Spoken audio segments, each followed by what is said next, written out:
Pourquoi j'ai fait mes teintes, c'est noir?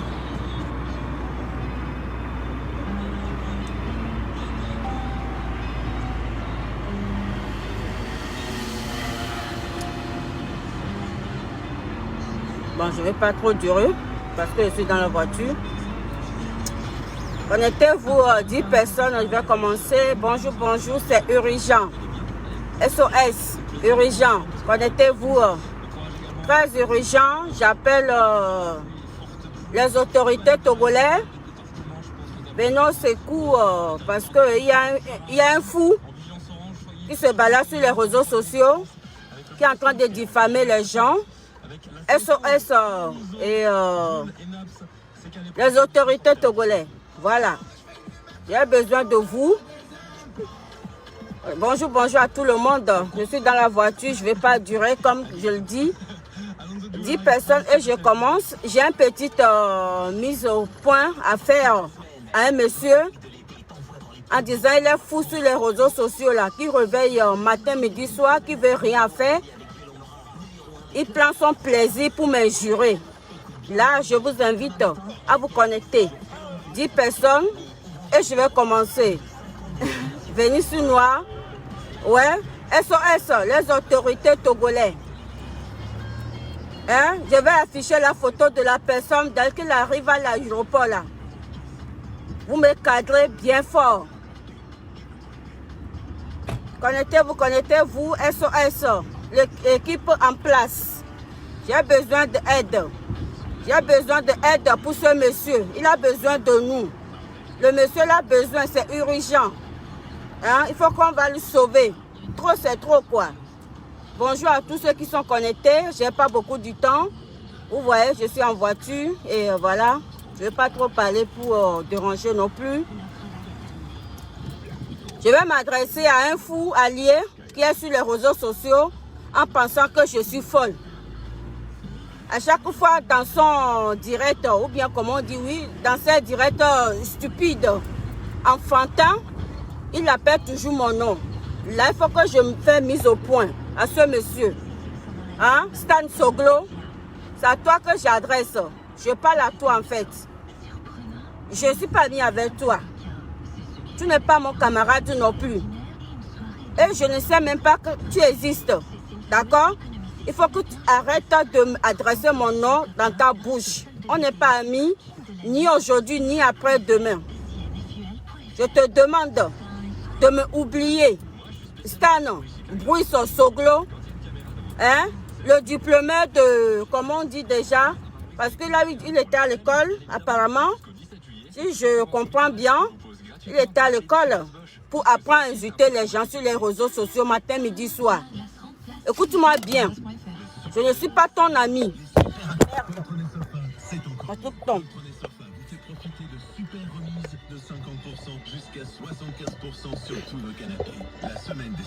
Je vais... Ça tient pas. Non, non. Ah non. Est-ce que je suis bête? Je suis trop agitée. Voilà. Ça tient pas. Non, mais... Voilà. En ce moment, chez Bouygues Télécom, Spotify Premium sans publicité est offert pendant 6 mois, puis à 9,99 € pour toute souscription. Un peu que là ne tient pas. Rendez-vous vite en Je laisse le message la Stan Bruce Soglo. Voilà. Je pense que c'est la dernière, la première et la dernière que tu appelles mon nom dans tes futilités de tes vidéos. Olé Seigneur, il y a quoi même ni quoi? Quand va nana nos vies et toi là, au Zunam. Quand va plein nos vies au Baou, Sodona au Zunam. Nous quoi que Maoa au Zunam. Ne m'y ron, il y a quoi même ni ron. Non. Moi, tu as besoin auto, Henri, ou toi, Henri-Ba, avant de péter mon matin, midi, soir. On n'est pas amis. Moi et puis toi, on n'est pas amis.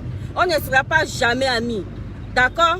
Au moins, soit avant nos unions, nous allons le retourner à Buroko, nous le collation au sens où nous avons un bagno. Maintenant, la lo, la tout, au sens de Ganou Vime. Hein?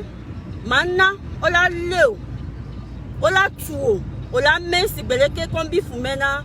On a si on doit gagner mais sonna et le corner ma sevion doudou laissez me stand aburoko nuere aburoko amegon flic onia aburoko nuere olo no ho le bon pa mi bem le vent o no vi on tient bon anudo o se me no vi o yenti bon anudo Natacha manque respect na encore ni no vi o que divini soit manque respect na encore kaka Dieu no vi Aristodi il m'a jamais manqué du respect mais toi tu prends ton plaisir pour injurer les femmes il faut que tu arrêtes ça o se me ni ko mi ni hulon non laisse ça comme ça parce que je suis trop agité il faut que je parle.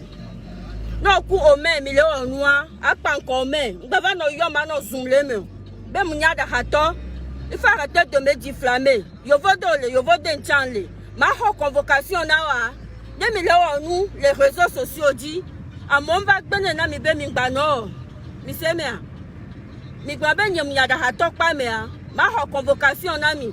Ya ada hato pas me. Fi que mon nom, yo da donam lea. Miracle. O se me stand o mleglon. O stand so glam mleglon.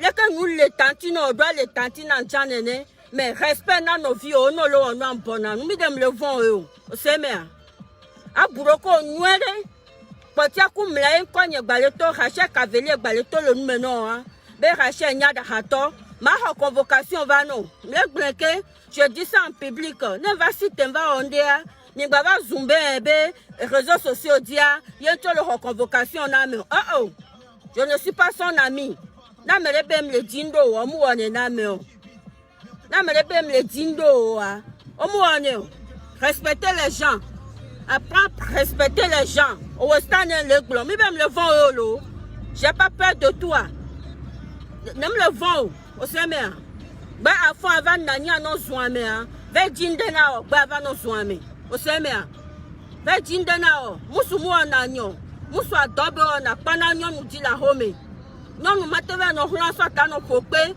musula na home hazikpe na ni asa nyo nu be sikli di sodo ali nu da nyo nu tia no zua il faut que tu arrêtes ça tout de suite non amanyo na nyokudo no vi o inclina jenani no yem bona nu sa no vi o yem inclina janani no o se me mateno nyare nyoko mi mni hulo enyeku a mi mni hulo yo musu ko ba mo na mchon o se me musu ke mtona kuwa musu kuo ye musu ke matokwa nye choisi na musu a mi wa choisi na mu ne mtokwa me gbembe so ma gba tokyo a ma so dangbe ma so bu ne mu wana amerika do me o se me a buroko nye do stand mu legblo c'est à toi que je m'adresse nyako mi mni hulo no ko me million noa a pan comme que nana étoile et nos viwa c'est pareil. Non, t'attends le fond au étoile, la map pour étoile, non. Moi, je soutiens tout le monde, en fait. Je soutiens tout le monde. Au Sémia. Non, au étoile, la map pour étoile, non. Néné, que nos fonds, matin, midi, soir, va les soigner. À mauvais pour la nuit, non. À mauvais pour la nuit, non. Parce que, et dit, j'en ai les zooms. Et dit, j'en ai les zooms. On va pour la nuit, non, qu'on le fou, il y a une vidéo. O se me ba yon kwa nye ke la pe video mo nye ko mi mta hare pepe ke mva pena do no vi on tia o la fon hwazikpa no zuma nye tom le tepe nye fifi je connais ma place yen tia nye ko mi gba ta hare pepe ya va no yon kwa nya va no zumbe mi nyada hatoa ma convocation va non je dis ça devant public ma convocation va non ya nye ko mi la dogo le police anya bena lion ni so pe va lion e ngba trojo ni so pe ngba va lion ngba trojo ma pro sécurité nyon don ti la lo la po nuere o se me trop c'est trop o ya to ha ba me ni potia e vio fofo ko nyon puna ta me wa aburo ko nuere o se me ngba ba ti gele ntinyo ava no zunyon wa ke npem le kume na mya musu o wa aparo ko di nuere ni ko mi ni huro o se me ne on va recevoir ce truc de sodo ana home avant nos soins mais nyam le idome o se me le idome baba bahamu baham to popro jekudo et Dieu faut ko ni yo ofuna nkume so e ji so ina gome faut arrêter ça Ole zumba da hatoa, matono nyore benare. Wonta we jada hwa. Owe de goda plata en klodo, stani brusu soglo. Owo mleglo. Alors so bo fon na ya. Amele peton vona olo. No vi wo mi bunalo. No vi o. Natasha kudo dada. Kuda Risto. Ye mi pana klina janaino. Matono nyore. Bale bleke. Konkume na nyore. Ba nyore. Osemea. Musukonia. Made nyon vigne sofion. Oseme. L'historique qu'on bava nous ya comment on appelle. Lion le founou. L'historique qu'on bava. Ma va quoi pe sécurité nyon. Ola lola vion nyore. Adresse au le bonnier. Matono. Adresse au le bonnier. Après, on ne peut pas le bonnier. Vocal au que t'aimes le bonnier. On l'a fait avant nos unions noirs. On a besoin la home non, tiens. Et zoom la home non, Stan. Et zoom la home non, to gobi ou tony. On sait, mais, et zoua, et ou tony. Maintenant, mais non, nos vies ont tia, d'un kenano. M'yon en couviredi, mais même le vent, maintenant, ba yon konya la pe video le pepe me ko nyo ko mi mta hare pepe o nyo ko mi mdonyo no donya ko me akpan ko me na étoile kemvele na o me ele vewa anya be mnana no vi o cha même jusqu'aujourd'hui ngba nana étoile no vi o aburoko nywere aburoko amega ho santa no ko nia aburoko nywere to ba mumuroko do agbonye aburoko mo be no lo no am le bonwa. J'ai pas envie de parler. On va nous nos vidéos. Il y a un petit bon amoureux. On sait, mais Rachel me le bourre, papa, nous Rachel, on l'a tout refait, Tinama. Hein? Man, you allez retour. On sait, mais à Stan Soglo, man, you allez retour. On le fout, on l'attend de chaque auto, là, c'est 1 000 euros dans moi. Tu peux pas? Hein? On l'attend de 1 000 euros là, noir. Moi, je le fais. On sait, mais nous, comme le on parle le haut. Nous, on va voir, n'a pas zoom. On sait.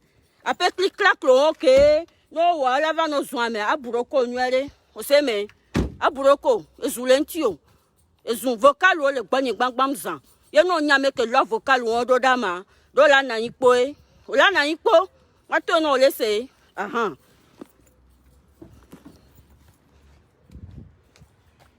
je n'ai rien oublié e kan mu so afon pa na hazi pe nani azunyonu alors quand me ambio nyare pepo kwa me bu million okwo me million are nye ku elo onu a ko ku me million anye ku elo onu a nka to ba le zumbe nyara hatoro ara to kem nya ma défiant le lion are ma défiant ma nu ya obonu mi do be kokona son le domer munya fie son na dolea ma no pa gomo la to ma dokporo tadina ware e la fie on nya be on pa mzuna nyonu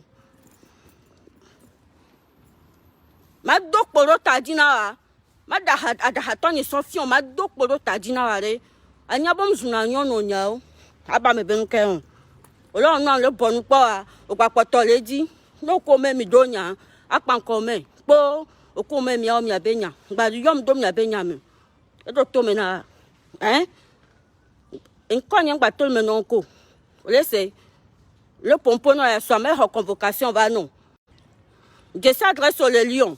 Après nous de pas le bagner les filles. Au semer. Ba yon konye ko. Nem na fide yon ko po. E do to mena. Nem na fide pe yon ko po. E nous comme le wa do tan hon na we. No we vo avazu. Au semer. Viens ouvrir avec ta clé, pardon. Ya so video ba do egbo. Video a ne do egbo. Video a mle we be ne do egbo. Ya so ne.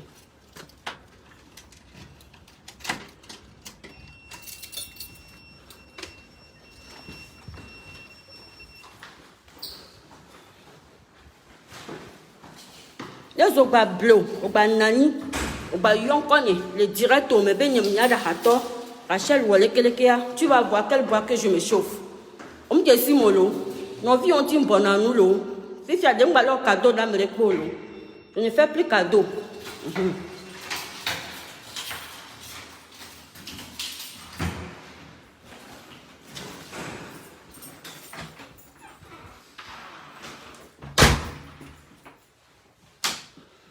Oh, moussa fond va quoi? Anani, anozunion. A me ambia, n'y a le pepo. Au quoi me les millions, n'y a pas nos soins, mais vous,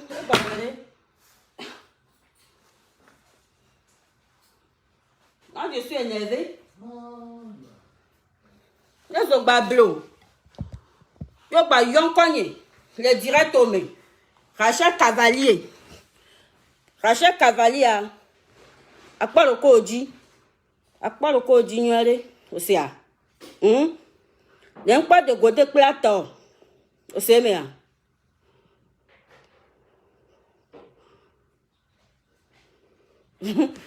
Mais comment? N'en pas de gote plateau. Osia. Ame va tourner mi ben yen ven wa ha tokpa me hein. Nega mi asua, nya nu miawe. Kene mi va le digue la monti, no le tourner mi ben mingba o. Kaka ne be promi fie be la promi ya. Mi avait la main de au. Là je ne fais plus cadeau à personne et je ne rigole plus. O we kun pa ma we ku we. Fie o va kpobe, muna da ha tokpa me hein. Nega mi asua nyo combien do ko jwa le funu. Au stand so gros bruit c'est le glon que nous les tantines on sort zouname hein les gars mais sur la pompe le fond hein ne fâche pas madame quand il m'injure là c'est vous qui va là-bas pour taper le cœur non les zouname avait pour la cœur le fond noir hein les zouname avait pour la cœur le fond noir nous comme on ne gba le zoom matin à benyanya da hatoa.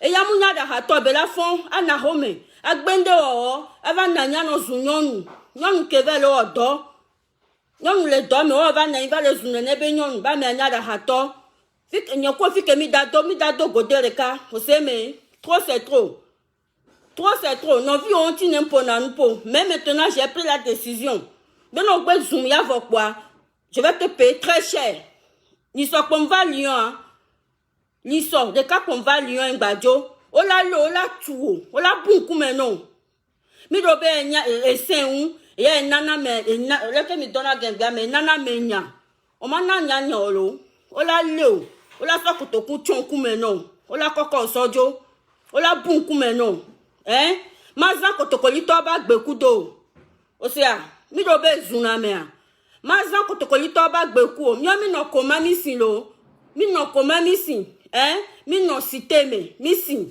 mi nyam nko zana ni so de ka pongba va lui am jolo ni so de ka pe mu va adresse sur le bonye lo adresse sur le bonye adresse wa le bonye nti ana ipo ne le bi onya le pepe no oku ome mi donya wonya ku ome ngba va na nya va no zoom me azum et toi le colle pona me a élevé wa alors nous quoi et toi le colle pona me non ton ho toi la pona we moi je donne à tout le monde nana a messia étoile on to stand le funu non décrocher étoile là ma va ma pour étoile non mu kambo zoom pa va yo ma pour non c'est quoi ton problème o enye anani kwa fo no zoame ya no zoame o la do gwa lo to la pe mo odi ngba le to no ke ne kwa bi be se be nu matin yo non je n'insulte pas les kotokoli non je le dis kotokoli to be mu senda de fien parce que quand il me voit petit comme ça là attaque le vitu va isoler mes stan attaque le vitu va isoler mes o se me stan attaque le vitu va isoler mes non ko me mi donya akpan comme sans problème mais quand il y a ton yava na yava no nka mo na je t'ai fait quoi à des voix na me c'est quoi ton problème obe nka ne o oleke o labeleke no oleke no vi ontia o ke la va na nya zoame po nye tom le konye me le ape nu nyo et maintenant toi tu viens avant no zumbe munya da hato maintenant nyo rebe egbea ben kekea ngba lo do nye reko no omunyo le zumwa de viola si caméra don tio maintenant nyo re ma va sio gbe ne wa va leo o se me ma va sio le fille gbe wa va leo o se me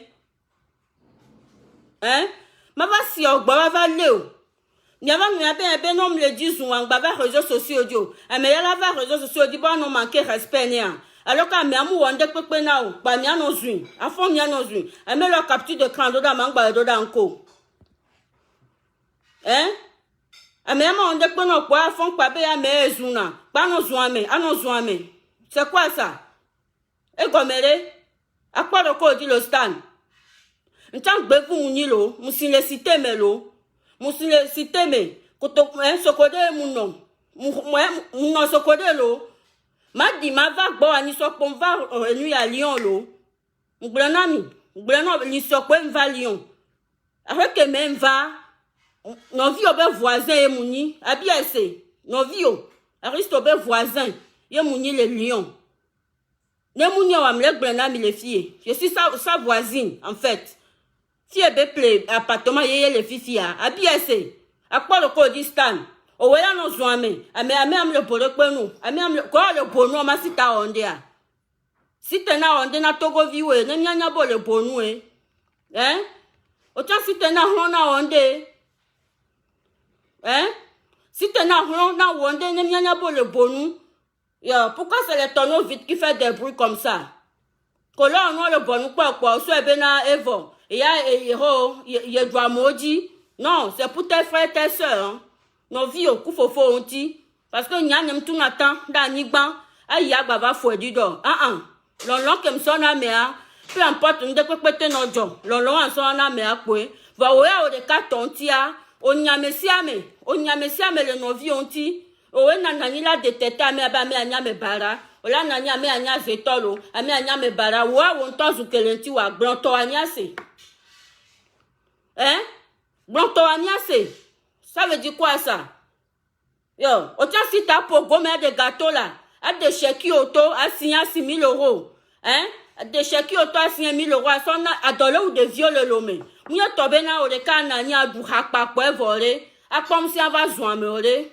C'est quoi ça? C'est quelle manière ça? Va nous le remenons. Au fond, le mot coton matin, midi, soir. Ava si t'avais nos jouer, à beignon. Nya a ti pas qu'on y'a mounia. À quoi le codi? À quoi le code d'ignorer? Sinon, elle a honte au balabala. Maintenant, ignorer. Maintenant, ma sœur, les filles, ben ma va ou que ma wa. Nous au bablo. Nous on ne peut pas nous connaître. Va y en connaître zoom. Ben y a da hatole. À quoi le code dit? À quoi le code dit? Que à quoi badjava globé m'y a da hatoa. Et toi, vous restation ami. Et toi, vous restation ami à quelqu'un. Ne fit que y a pomme le. Ben mou de gote plata. M'ven la hatok pas mea. Et tu en vas brun. Et tu en vas brun toi. Parce que y a ce sort de ta menami. Et là va brun. Ne fit que mon convocation va na mi voir. Mais là va brun. Fit que m'ven la hatok pas mele. Yo m'de gote nye plata. M'le la hatok bati que l'eau. M'ven o atene. Mais là brun l'eau. Y'a n'y be yo vote mille. Mille vote en chan le vote. Diffamation ni noir que mille hein. Il sait mais. Diffamation. Wa musu. Ava fon va le nyon. Anonzun pan. Ne nyon le hoton na wa. Akwa le kodi. O sait mais. Akwa le kodi. Un poli bag be kozana wa. Ne ma grand fi abe di ma kplo. Parce que ne be di ma kpla ma nzuna o. Un poli. Yoni. Kpla ma se. Di ma kplo vi. Yoni. O stand so glam le blon. Di ma kplo hode yoni. O se a. Di ma kplo yoni. Akwa le kodi. O to ahli ba mila wento. Mila wenyore. O se me. No vi o inclina dina ino. No vi o. Surtout Natacha. Natacha inclina dina parce que mou bahang po. Elle m'a jamais manqué de respect, Natacha. Mou bahang po. Natacha inclina dina ben non le zuman bonan. Nous mion en couvido dit. Mais ça suffit. Ça suffit. Et non nene.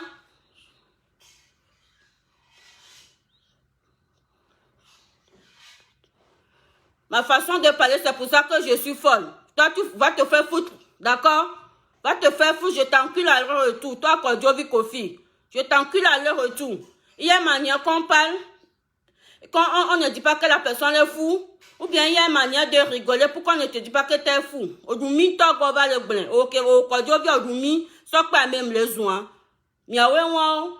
Ne pour la table, maintenant, mi goro. Et faut t'affourer, na mi voix. Mi te le rende pepe. Nous sommes le pou maintenant mio. Va mi on ne pas mewa. Non so alors so tu mi amia jani va mi on ne pas mo mi ava hazi pebe le zunyon no. y a une femme capable, hein?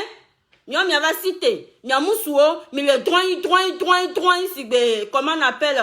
Le mignon, d'apoka, droit, c'est d'apoka, néné. Avant, n'y a pas zunion, les femmes battantes, vous venez en face des femmes battantes. Ouais, va Zumastan. Non, nous voit, nous savons que les lamena, maman les poumenao. Eh oui, nous savons que les poumena, maman les poumenao. Badasibe, avant ça, le comme, était convié, mais violation, nos filles en mollet. Non. Nous avons un sport, au pantigna. Donc, on a sport, dans les filles, ouais. Je suis bien musclé. Au CMA. À quoi le code dit? Au stand sur glem les blonds. Respecte-toi. Il faut te faire respecter à Bouroko. Au CMA. Bouroko. N'aime le bien, n'y a les pépés. N'aime le bien, n'y a les pépés. Bon, non, après, font vos cocos, même il en de vos quoi. À la fin, on connaît va y n'aimer. Pourquoi? Nous, qu'à dire? Hein? Et comme elle est? Après, vocal, les filles, vocal, hein? Après, nous, quelqu'un, quels secrets sont ici? Nous, avons une démonstration, non, là, pas. Mais, j'aime pas le temps, ça. Vous savez, mais, après, hein? Après, vie privée, ils sont là. Et c'est des proches qui m'ont envoyé. Maintenant, quand on va zoomer, va nos zoomer. On tape proche, hein? Proche, le sort d'abord, ma soeur clashé, mais j'ai pas fait. Ne mourir. Parce que moi, je suis pas comme ça. Ne mourir, néné. Vous savez, mais, va ne faire qu'on va nani, on va les zoom gratuit, là. Ma va non pour, non, des cas. Vous savez, mais, vocal, on les filles, bang, sont tio. On t'a, et sont ben nous, mais beau, tu en l'aimé. Nous, mais, sont ben nous, mais beau, on l'aimé. Et sont ben numéro, le téléphone maintenant, les filles. Oui. Maintenant, et sont ben numéro, le téléphone maintenant, les filles. Le numéro de ta famille est ici, chez moi. Le vocal de ta famille est ici. Tous les propos, je l'ai ici. On m'a tout, on soit quelqu'un d'autre dans ma clash, mais non. Moi, ne mouni n'est pas même. Ne mouni n'est pas même. Et bien, ne n'est pas mon linkin. Parce qu'on l'a va ma clash, ne mourir. Au linkin. Faut pas venir me provoquer. Ne me provoque pas. Ne me provoque pas. Hein? M'bagati galantinho. Que n'aime fond n'aime pas le zoom, n'aime le quoi boa. M'ba quoi bonio. Amé le quoi yo ben kume nyabe yo le fanvi. Stand soglo. Ko va rona le caméra ben quoi. Nana menya. Nana nem nonya. Nya le ka po ma pono le fille nous la jedio. Ma tono nuere. C'est que ko ton nya mo be gome a. O chan gome le fille. Il est là ici. Il est là. Gome les filles. Gomme les filles. Au sémien. Je ne suis pas quelqu'un m'a nanya pour un mauvais vocal alors. On peut pas mettre à quoi même le vidéo. Je ne fais pas ça. Ne m'en nénéo. Vocal les filles non. On t'a son be propos. Et son be propos les mais. Hein? Comment tu ne vaux pas la peine là? Comment tu ne veux rien faire là? Tu ne même pas chercher à travailler là. Tout est ici. Tout, il est là. Quand je dis il est là. Non, diamant démonstration, non, fifi, bien, toi, tu en l'as, c'est. Mais moi, je ne n'ai pas même. Vous savez, mais, je respecte beaucoup tes soeurs et tes frères. Bounaristo. Et Natacha, je lui respecte, malgré que c'est une petite fille. Elle m'a jamais manqué du respect. Ouais, on tient incliné à Djanani, non. Nous, on va les zoomer bon, nous, pas. Il n'y a pas besoin de l'autre, et zoom veut l'intio ou n'y a rien, toi, Mouni ke a mo va paronti et ben va yobo, va da di doda badi, il faut laisser ça. Parce que ça c'est n'importe quoi. Mais toi là, ta vie privée elle est ici. Je te le dis aujourd'hui. Elle est dans ma main ici. Vie privée ouah. Chez toi là. Kaka hogon ome, kaka va descendre ome, il est là. Mais moi j'ai pas le temps ça, l'ordre. Je travaille. J'ai pas le temps. Ma va nanya va wazik bébé me le zoa mais Akparo kodi nyere stand. Obe zuna mo dava to gba loto le moji. Mle si odare. O dava to gba loto. Ise me a. Nyonu omuni mi abe mu ehye, mi afon pa va na ya no zunyonu an. Ano denikle nyonu de pepe mu mi abe mu ehye o. O se me akparo kodi. Leka eson la home no. Yo obuna son wa. Abo amele chambe son le hie nene. O se me A bois me le chambe son le hienu nene. Mi de kembe n'engba leur clash oa. Avant nani kwa va no zoom gratuitement. O ananwa occupé na vidéo à rodam. N'enke nanu. O ananwa occupé na vidéo. Alors que le zoom on soit ben n'enpono ya. Je vois tout. Occupé na so rodam voit nem le dima ponpo we mais eko we gbe ya. Ça la première la dernière fois. Potia kumewa sinon ma pour la police. Kemi gba ben na mom le di bo wa zoom yo ngba va Facebook joa. Analogy, boy, nem va di gelen tu ana si tenazu. O se me Anna apalogy, oya meke pena do no vi ontia, amoa va lena la zoom yo de proper, ken pem lon kumena owa. Ne examen o diwa, anya nu dokusume, e do to mena. Ne examen yo diwa. Anya nu dokusume, o le pon dokusu anya nu ahun kuvina akpon nu aketo na senu. O se me aketo na senu ahun kuvina akponu. Ne me l'appelle catégorie au meu. Non. Ne me l'appelle catégorie au meu. Stan. Non, onuna, nous que ahakobe nuna wa, c'est ton problème. C'est ton problème. Mais si amé, et djonkou menero quoi. Chacun se plaint comme il veut. Hein? Mais ça me djonkou menero quoi. Ne un roba ahaemununa. Ça me va. Adole ou de viol l'homme. Actuellement. À moi le l'homme, on prend nous le bout. Mion ma ou mon ami. Ma ou bon ami, ben mia va yo vote. Ne mia namo, ne mi dune kwa to mia namo. Mais mia me do milia mi fombe nyakpo la no wo. E nyakpo ni nyakpo la no wo. E nyare ni pantalon lokpo yo dona.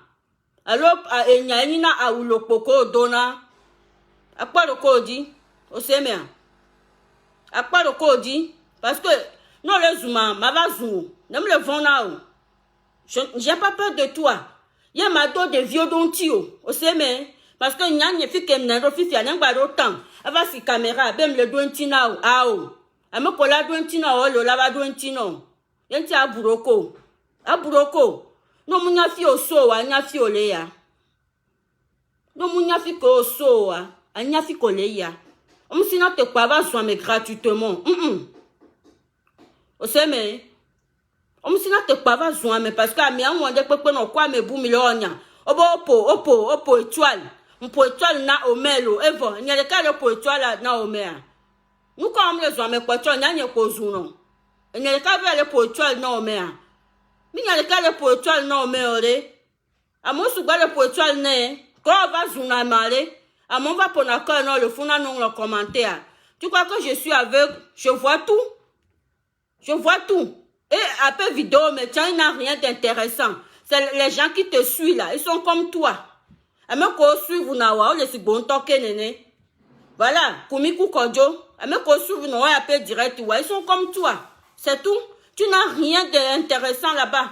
Fait qu'à zoamele, à mon labo, on va konu à damentia, c'est tout. Il n'a rien d'intéressant. Ndek pam l'appel direct au mec la fi on n'a me repepeo. Rien d'intéressant. Ce fait ba non zoame, non zoame. Il faut que tu arrêtes ça tout de suite. Il faut que tu arrêtes. Au mais à toi, tu me le vona olo. Si tu vas, non, à toi, dis là, n'y a combien de godé le cas. Au mais non, toi, dis, n'y a combien de godé le cas. Oui, ben, pas leur clash. Yo, là, nous zoom gratuitement. Toi, tu ne m'ouondé na. T'as le droit de m'insulter. Ne m'ouondé na, deux droits là, zoom fa. On l'a peu droit au dit. Non, m'ouondé na, on l'a peu droit au dit. Autant zoom fa, ne m'a que nous. Mais, non, m'ouondé peu na au assis caméra. Ah ben, quoi, mais non, il faut que tu arrêtes. À toi, mais il faut que tu arrêtes ça tout de suite. Hein? À me comprendre dans nos vies, on tient moi pour avoir attaqué, non. Mais nous, elle est empêchée, on continue toujours. Qu'est-ce que pour naturel dans nos vies, on blonde, hein? On blonde, à me pour quoi, et donc, la home na on croit devant, pour bien aider nos vies, bédo. Stan, à quoi le codi? Au sémia. À quoi le codi nuere? Et ya a mezuna, et nana menya, o nana menya. Et bien, nous les dao. Je l'ai averti. Parce que n'y a pas nous n'y a, n'y a pas venir. N'y a pas mi jessim. Et nous, mi donc on a les pieds de ben n'y a de hato. Quand je parle là, ça arrive. À quoi le co dit? Non, me le dit, be wa so sorti n'a pas le combi foua. À buroko. À buroko. Non, me le dit, wa so kotokun chonta non. Wa bunku maintenant les lions à le founo wa. Méfie-toi. Vous savez bien. À buroko. À buroko. Nuelento. Non, me le dit, be wa so kotokun chonta non. Hein? Wa quoi, to la paix, huwa me wa. Fais attention. Blonné. Fais attention à l'eau qui dort. Ben on va le zoamede. A même le dointinao. A même le kendo menawa. Il n'y a pas le don de rontio. Non, au fond, on le zoame. Alors, a même le dointinao. Il n'y a pas le wonde le nous gomme. Stan, bruit soglo. À quoi le code dit? Non, me le dit. Wa koko jo la pe huwa me wa. Wa so kutokun chonta no wa bunku menawa wa. Mazan kutokoli toba gbekudo. Mazan kutokoli toba gbekudo. Fumea, elle a son fille en nous me potio. Nous sikpo muni. Ba ma son nous seigne son fille. O se me. Ntia cité même sile cité me. Ma son nous seigne son fille. Bon nous laisser zuname. Joua no la baten zuname la gremia se. A quoi le codi? Toi tenen va ti gena na va zoom. Il y a problème lo. Ba na mu wonde pepe no po. Asi te vokpa be kwa me bu yo penya e dava zuma e ya ne malona o parce que woni ho mbonanu woni mbonanu ni be me le vent lo non je respecte tes frères et tes sœurs wa me le krijan na ku non ke jiwa ye me le krijan non parce que le kenyo ku no mi ponanu podo ne mateva si caméra a manqué respect na no gbede. Ola fois nanya no so amobe no amobe famille les réseaux sociaux a dit o dina bene wene nya wa va si caméra wa zunye be famille o kado wane ma we na o semea kado wane ma we na o ncha nyonu eji ameji ncha ne ma no ba me baba manquer respect na famille o ne ne ke ne ma we do da me le chambo akparo ko di anya be message nya j'espère que ça va arriver chez toi ma gba to no nyore benale. On va le combattre, le dos français. On a une formation, le vote. Au semé. Que ne mou soukla le vifé, mais on va te voter possibilité les aller. Yo vote possibilité. Benale. Mais ou formation. Y a formation que me wa ma sofian yo vobe on les anga balo. Et gako le turo tani aller. Le wa bedo. Au semé. Aburoko. Ne nous le romeno. Alors ati pas le romena wa. À quoi le code dit? N'a fait son dollar. Fait son mado fait que son quick fait que bon dollar. Je connais tout ça. Mon adresse ça. Mon mi a guaca mi a bajo me adresse. Oui. Y'a n'aime da débarquer à mini le caillou. Ola ko la so ola chonko to kuno la koko sojo. Ola so combif. Ola so combif. Viens pas me provoquer. Je suis dans mon coin.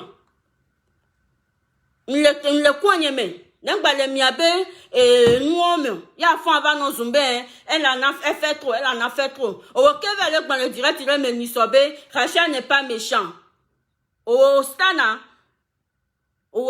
bruso gloire on le bébé nisobe avec direct ideme le direct a me le funu au long le fond Rachel n'est pas méchant on y avait le méchant nous on va sur la caméra dans zoom pourquoi nous quand on avait même les méchants. Mais on va sur la caméra. Là, zoom à mec les méchants. Ça veut dire quoi? N'y a quoi à mettre les jarahwa, n'y a quoi au domaine. Hein? N'y a quoi à mettre les jarahwa. Mais de côté plateau. N'y a quoi à mettre de côté plateau. Oh, il dirait qu'il est menisson. Là, le fou, le quoi, quelqu'un. Rachel n'est pas méchant. Rachel n'est pas méchant. Mais je ne suis pas méchant. Pourquoi tu viens m'injurer alors gratuitement? Pourquoi? Je t'ai fait quoi? Qu'est-ce que je t'ai fait? J'ai fait quoi de mal? Il faut attendre quand je fais quelque chose de mal, tu viens m'injurer. Ça, je ne vais même pas réagir. Je ne vais même pas réagir. Owena me do français gbea, ame amunya français gbe dodolo. Ne do français les filles à molasi. Sukulu ko ya ça va fiomie. Sukulu ko ya va do français a nyoko nyata tele français me. Ma chokobi au bien propre. Nyoko mi mate to tele français mo. Malgré bo wa sukulu alo, nyane muyo. Va nyoko mi mate to tele français, ma chokobi au bien propre. À quoi le code dit? Respecte-toi. Et vieux ba me robe fofo konya. Aso fofo wabe bubuna roko. Na monnaie so bubuano. Et vieux ba me gan roi debe sona bubuna roko. Ye ame buota la so bubuno. Fiko on tombe le buroko là. Mais le pentoma bou. Quand tu veux qu'on te respecte là, il faut que tu te respectes toi-même d'abord. Il faut que tu te revoies toi-même ton comportement d'abord avant que les gens te respectent. Et Benedjani, il y a un message à la drogue. Il y a un va si caméra, on va zoomer. Il y a un tino, il y a la police, il y a un Togolais. T'es en France, je suis en France. T'es à Lyon, je suis à Rouen. Rouen, et Lyon, ce n'est pas loin. Le problème, il sort le cas pour un bava. Je suis venu avec mes sécurités derrière. Oui, les filles qui va y tient, pas filles qui va là, n'y a bien va à filer niao. Fais attention, à quoi le codi, n'aime pas les zoom. Ne mou on pas nao. Depuis qu'elle va réseaux sociaux dit, y'en va au coup de vie au milieu de nous, y'en va bien ma donner mais yo zooma, j'ai laissé tomber. N'aime pas donner à peine au mieux. Intia dassim, à 3 langues dominantes. Boya va sortir comme bif. 3 langues dominantes. Boy a pas mignon, on va trop sur comme bif. Au sémien. À 3 langues dominantes, je t'ai rien fait. Hein? Je t'ai rien fait. Non, on dépe penao. Que a me quoi zuna? Ano coin me. N'tient le coin me. Ça suffit. Fi que me sort de cogne. Sort clouvinami. Mon nom mi lâché m'yore mi zoom mi blanc nous comme je sont tignawa même quand même je vous suis encore, je suis avec vous toujours. Laisse-moi tranquille et laisse-moi souffler. Laisse-moi souffler, d'accord? Je pense que mon message il a bien passé et ça va rentrer dans tes oreilles. Sinon, je vais t'écraser comme bif. Je vais t'écraser avec une moulinesse. Et je te mets dans les boîtes de combif. C'est bien. Et mi la so appelle là, son nom assez violent. Respecte-toi. Je pense que mon message, il est bien passé. Je vous remercie à vous tous qui m'ont suivi. Et, attention, je te jette à l'œil comme je le dis toujours. Je te jette à l'œil. Le quoi, quelqu'un? Le quoi? Où est Baba me bara? On va voir. Je te jette à l'œil comme je le dis toujours. Ouais. À quoi le code dit? Hein? Je mesure que 1,59 m, mais bien pimenté. D'accord? Je mesure que 1,59 m, mais bien pimenté. Je peux te respecter. Ma boue. Vois, ne me le davon là. Hein? Boîte de combif. Yo da olao. Nous la si ozuname. On croit to gwa lotore. Nous si kwe da blawale. Nous si. Non si que hona sona alors so nyana hungode ye dakpla au sitana alors sitanu kotoa je ne sais même pas quoi hein sitania non que sona lo nyana hungode ye dakpla là non un bon correction et on comme la kono yogo tatena po hein on comme la kono yana pa no tafua mo no zunpa mais ama on de pe no pa site quoi. Et ya et quoi me bouillolo onya. Ya toi me zouzou. Ça veut dire quoi ça? Ça veut dire quoi? Non de sujet wale. Il faut aller chercher ton propre sujet. On croit mi a ton mi a no vioma. Hein? Sans coup ça sur moi maintenant quoi mi a ton quelqu'un là. Quelqu'un moi obèse ou la chauva ya be egbeare. Ils ont fait face à autre chose là. Il fait autre chose. Hein? On va le buzz ben nous là. C'est fini là. Mais ça me prend quoi business. Hein? Bon, ben, mais quoi là non zoom. On les voit mais allez me le toller maintenant. Moi ben faire le tour là. Hein? Moi ben faire le nom de le tout faire là et fille là ben le droit les mais les zoom mais. On me le droit les les mais. Va à fond matin midi soir. Ah, direct de 20h. Ah non zoom mais. Ça veut dire quoi ça? Hein? Qu'est-ce que ça veut dire? Quand il soukou la mais zouzou soukou yo ya. Alors mais zouzou diplôme yo non. À quoi le code dit? Au sémé. À quoi le code dit? À quoi le code dit? Il y a des sitani. Sitani, à quoi le code dit? Au séa.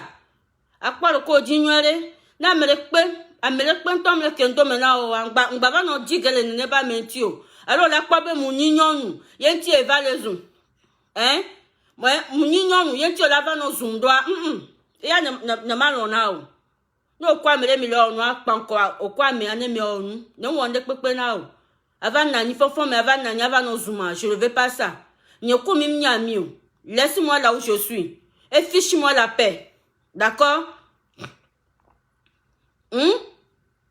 Laisse-moi là où je suis. Et fiche-moi la paix. Ne me le pas bon. Ne tobe non le remena o yo va les unions le fiama be o munya non be valeur. Musu ko nya non be valeur mzuna non. O se akparo ko di. Muhanaro no vi onti. No vi o muhanaro wanti. Udono be nem le da ponpo. C'est Sitani. Sitani je hein? Sitani akparo ko di.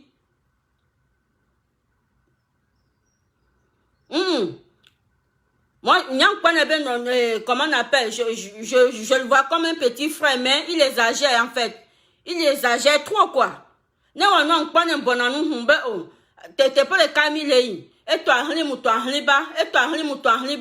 voilà. Et là, non, pas non zoom. Ah non, ben, il y a des hatos, et gommeli. Ouais, pour l'envers dans les hatos, pas mer. Alors, on va signer, on va signer, on va y aller dans les hatos, pas mer.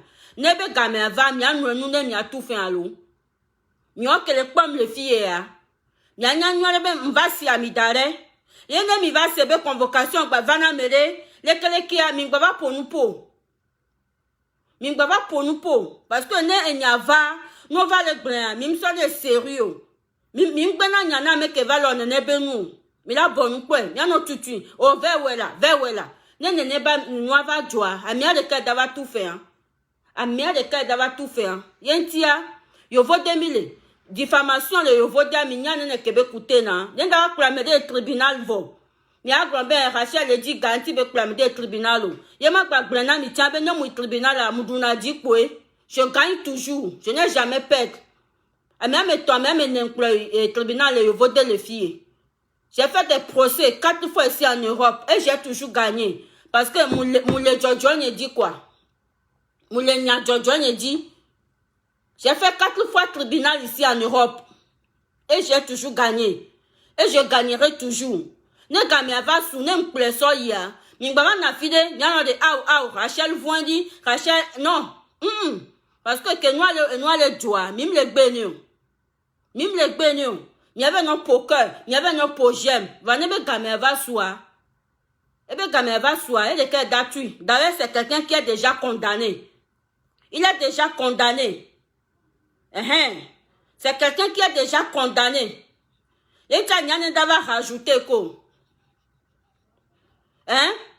Il est déjà condamné lui-même de son propre moyen. Et tia ne enyava joa. Mingba be Rachel est mauvais, Rachel est comme ça. On va fier, on va blenami. Il faut qu'il arrête de m'injurer. Ne tote, ne muzunva, ne bavazou. Va que ne wande pepenyo. Et bien la va non zuma, ne boloke. Le respect se donne à tout le monde. Le respect là, ça se donne. Autant ni vifin, à mes gants la boue. Autant la boue vifin. Vifin, tiens la boue à mes gants la boue vifin. Mais mieux, le Facebook, il dit, ben, yom da boue à mes gants là, non zouan. La récréation, elle est terminée. La récréation là, c'est terminé. Récréation à pas. Mais ça, mais ne devait classe, mais quoi? Récréation, c'est terminé. Je ne rigole plus. Avant, n'dentie m'clina dinani. Kova zunamande m'clina dinani non. Fifia, les récréations sont terminées. À notre pas, on t'a notre peine. C'est tout. Ne me le calculer, autant va calculer mon quoi. Au sémien. Faut pas me calculer. Je ne sais même pas si tu existes. Ne m'y a pas l'intention. Oublie-moi, s'il te plaît. Oublie-moi. Adassi mavo. Au sémien. Sinon, ma pour la justice. Je le dis encore, ma couleur c'est togbo. Ne fi ko va le yua me ben collé. Ami atono ben ba yua ben ko une fois, 2 fois. Do continue à essayer to le fi ko la do ko jona nyokuwa. Ola do ko jona mi le fun. Parce que quand va le breno le fi o mu le se o wa. Ma couleur fi ko la do ko la interdiction na. Ola interdit en konye no ma ba to le nume no ko wa. Je vais t'amener là-bas. Au semien. Ma couleur c'est togbo. Ya vidéo aller. Ne wonde pepe na o. On va le zoomer. Ma closo c'est toi quoi, c'est toi là, ola tout no ben ba yon konyeko.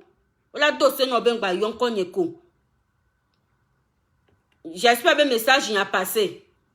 Yentia, a n'a pas l'ordi. No dave zouan, mais a modèle zouan. A n'y a caméra no bo dave zouan. On m'a pour étoile, balo, étoile, hein? Étoile, on l'a pour n'a me faut pas la nina. Il y a les cas de pour étoile, au me benoît mère. Il y en a plusieurs, non? A moi sous balo pour étoile, qu'on va pour nos vies, ouais, a me qu'on va le pour le me be direct, mais, hein? Ou que qu'on va le pour la reste be direct, mais. A n'a nué, Américain, comme appelle le souffle, n'y a pas ta.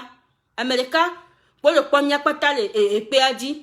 Ame ko vers le poitou là, nya nyi to ke vers le poinou mais hein, m'va poner na risto, ne Greta lo directa, m'ponene, ne mekaton, américain ne no vio lo directa, m'pone. Ame ke gbe do étoile vo pa, je tape les étoiles. M'ka benya yo. Moi, je partage avec tout le monde. Si toi t'es radin là, nous on y radin, on me dit la mande quoi me le laissez passer les gens. Laissez passer les gens. Avec du job et un noir mais d'assis on est un noir mais quoi on va barrer mon âme les peuples au sémia mou on y Facebook ba péton alors au wedo Facebook mou on y yovo que do Facebook nana menya ou nana menya ano kwa ome ano job pas que viwa me bava no nanya me au sémia ne fi konona o na direct na nya no kona gliwanti o akwa gliwanti bava no zoom o le sémia o le kwa gliwanti stand Paglinyanti, nyano munilo, a paglinyanti no ocha kofi kona na yo na video le, bava no zoom. O semia. O mano jope ka vi ame pa fano ano manke respect na mode. Ya. O mano jope ka vi ame pa fano manke respect na mo. Nyawe nyana me ale bonu, nko le miasi anya va no défiant les réseaux sociaux dia. Nko le miasi anya va no défiant mi ma be nu ya le miasi ya. Bah non, on n'est pas villageois. Il n'y a pas de compétence. Peut-être un coup, il y a des compétences, mais je ne suis pas villageoise. Non. Pas glignenti. À quoi gligner? Là. Pas gligner. À quoi fait qu'on en a boba les zouniers, non. À quoi il n'y a pas de goût les déco, mais où on t'entend? Mon goût les déco, mais où on moussou? Bava les zouniens. À quoi le codi? À quoi le codi? Au sémé. À quoi le codi? C'est de ça qu'il s'agit. Sur ce, ça, bon entendeur, bonne soirée à tout le monde.